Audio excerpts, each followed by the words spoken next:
बच्चू कडूंच्या या आंदोलनावरून राऊत आणि कृषी मंत्री मात्र भिडले। बच्चू कडूंना अर्बन नक्षल ठरवण्याचा प्रयत्न होतोय असं संजय राऊतांनी म्हटलंय, तर भरणेंनी राऊतांचा दावा फेटाळलाय।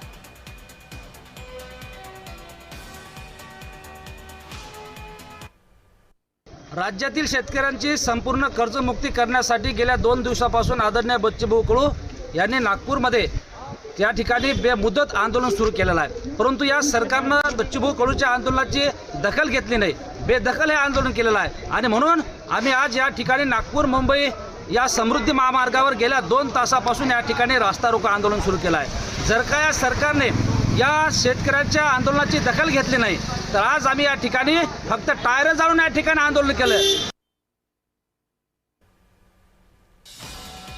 तर बच्चू कडूंच्या समर्थकांनी जाळपोळ केलेली आहे। समृद्धी महामार्गावर टायर पेटवण्यात आलेले आहे।